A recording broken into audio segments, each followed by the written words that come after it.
What's going on, guys? Couple levels that we want to watch in the NASDAQ 100. So quickly going to kind of go over a few setups personally that I took today. And then, maybe you can screenshot some of these particular setups, go back and back test on your end. That way you can use them in the future. So a couple of things heading into today's price action. Again, before we get started, today is April the 28th.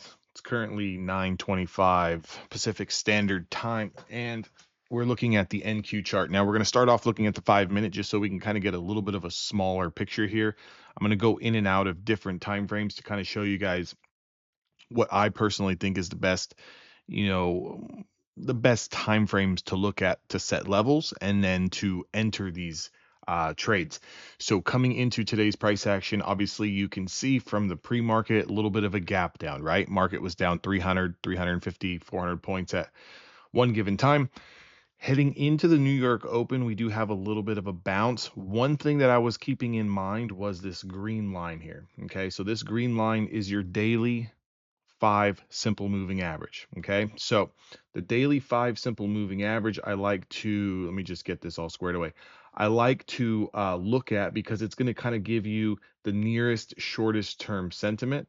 So typically, whoever is controlling the daily 5 controls, let me just get this all squared away. Typically, who is controlling the daily 5 controls that day's price action sentiment. That's the way I look at it. It's the way I've always kind of looked at it. And the 10-day moving average, which is this blue line here, kind of dictates who's in control of the week. Okay. So if you just kind of use those two analogies, those two reference points, it's going to kind of give you a little bit of a better picture on where you should be pointing your bias for your intraday day trades. Now, a lot of you guys are trading futures, you guys are using prop firms. And I get it. You want to come into the market, you want to take a bunch of different trades, long, short, long, short. But in my personal opinion, it's always better to be a lot more patient and kind of stay with the day's bias more so than just going long because we have momentum to the upside and going short because there's a big red candle. Doesn't really make any sense.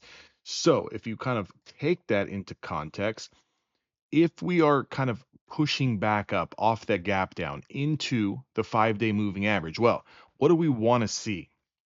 We want to see a reclaim of the daily 5, meaning we want to get some candles to close over that. And then we want to see a retest. So I'm real big on break and retest setups. Doesn't really matter if it's a break and retest on a moving average, a break and retest on a previous day high or low, a break and retest of a daily moving average. Break and retest for me, I like to make sure that there's going to be that extra momentum, that extra juice behind the trade versus just, hey, we broke the previous day high, or we recaptured the daily 5 SMA, let's go long, or we're breaking out through high of day, let me just go long. A lot of times traders do that and they tend to get trapped very easily and very swiftly, because a lot of times what happens is those areas are technically liquidity traps, right? So if you have an area that's above you, like a previous day high or the daily 5 or the daily 10 or whatever the case may be, if it's above you, it's acting as supply. So if we kind of look at that and we flip that around and kind of really put that into terms where we can understand it in our day-to-day lives, if someone has extra supply, that means they have extra inventory, right? Do you want to buy when there's an overabundance of inventory, right? If there's a lot of inventory already that is being sold at that particular area, well, it doesn't really make sense to buy into that area because we're buying into a bunch of selling pressure. If that kind of makes sense. That's the way that I think about it in my brain. It's the way that kind of helps me. So with that being said, what you would want to see here is a break and hold over this daily 5, and then you want to see that retest start to push up and take out the high of day. If that's the case, then we go ahead and we get long. In this particular case today off the open, about 15-20 minutes, not only do we put in this high, we pull back. So here's your break and retest. However, there's no confirmation of taking out the high. Okay. So automatically this is a failed move here. This is a little bit of a trap. So if you kind of look at this whole area here, this whole area pushes into and reclaims that daily 5. starts to pull back. So here's your retest, and on this push up just starts to stall out and it puts in a lower high and then falls all the way back down. Okay. So in those particular scenarios, you actually would be looking to short into that supply, and your stop loss goes over the high of day. Okay. So there's a setup that you could potentially take there. Now, how do you find your entry on shorting into supply? Okay. So here's another setup for you. In this particular case, once you start to reject, right, you have your break and retest and you start to reject that daily 5, you see that lower high being put in. What you're then looking for here, and this is going to be a 2-in-1, what you're looking for is a closure back below. Okay. So right here, you're looking for that closure back below the daily 5. That way you can use the previous candle high as your out. Okay. You don't no longer need to use the high of day as your stop. You can use the candle that closes back below that daily 5 as your exit. Okay.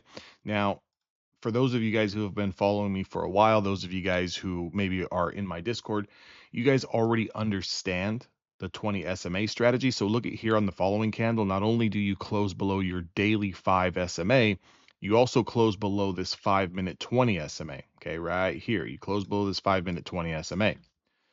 Now, in this particular strategy, what you're looking for is to see a candle close below your daily, or your, in this case, daily 5 and your 20 SMA, and you're waiting for a following candle to take out the lows. Once that happens, same story, same narrative as the daily 5 setup. You're using the high, or you're using any closure back above the 20 simple moving average, or you can even use the daily 5 as resistance. You can use that as a stop loss, and you're sitting in this short. Now, what is your target? Well, in this particular case, we kind of have to use some other areas of technical analysis to find a potential target. One target could be maybe this pre-market low, this swing low from pre-market. Maybe we can use the 15-minute low, that opening range low, as a target, which you can see we sweep through right here before trying to kind of, hold this area and push to the upside before being rejected and just kind of consolidating down here at the bottom of the range. And to be completely honest, there's going to be a very nice setup here short through these lows, because you can see we have not only 1, 2 touch points, 3 touch points, 4 touch points, 5 touch points. Looks like a double bottom, but if you actually look at how many wicks touched this same exact area, is a few, right? You've got more than 2, 3, 4 touch points here. If we do start to close below 27,010, I would look for not just a short automatically, look for a closure below, look for an attempt, a failed attempt push back up, and then now you can start targeting this daily 10 simple moving average. Okay, so a lot of setups here that you can go over. It's a lot of information all packed in one. So again, what are we looking for? You're looking for a daily bias. Are we trading over under the daily 5 SMA? Okay, there's one way to try to find trades to take. Okay, well, here obviously we reclaimed it, however we failed it. Once we got back below it, now I want to stay short bias. So realistically, after the time of about 7:20 Pacific Standard Time, so 10:20 a.m. Eastern Time, you kind of wanted to stay a lot more short-sided bias. Okay, during the initial 50, 60 minutes off the open, it's a lot of momentum, it's a lot of fake outs and shakeouts. No real clear direction here other than a failed attempt here off that gap down. Again, remember, I've mentioned this before in multiple videos. If you get a large gap down, you do not short into the hole. If you get a large gap up, you do not go long off the open. Okay, it's quite the opposite. What you're actually looking for if you're bullish on the day is a big gap down. Okay, trap early shorts and reverse. If you're bearish, what you're looking for is a big gap up, trap those early longs, and then kind of come back down. In this particular case here, there's a big gap down, so there was no short off the open. So what you need to see happen is allow those early shorts to get trapped off the open, right? So right here, allow those early shorts to get trapped. All of these shorts right here, look at this first 5-minute candle. You see how it's such a big wick? All of these early shorts are getting trapped, and then only to look back an hour, hour and a half later and see that if they would have just stayed in this position, they actually would have started making money, right? So patience is very, very key. Again, a lot of this stuff here is a lot of discipline. It's a lot of just reacting to price action, reacting to what's going on, because a lot of times traders have so much FOMO off the open and they're trying to make so much money and they're trying to go so fast that they just kind of lose oversight of the bigger picture and what's actually happening. Good short up setup coming here.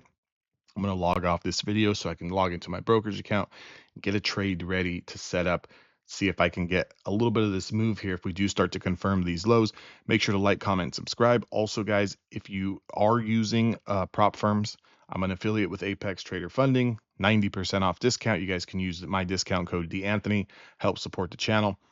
If not, I'll see all of you guys on the next video. Make sure to give it a thumbs up, and I'll catch you guys all next time.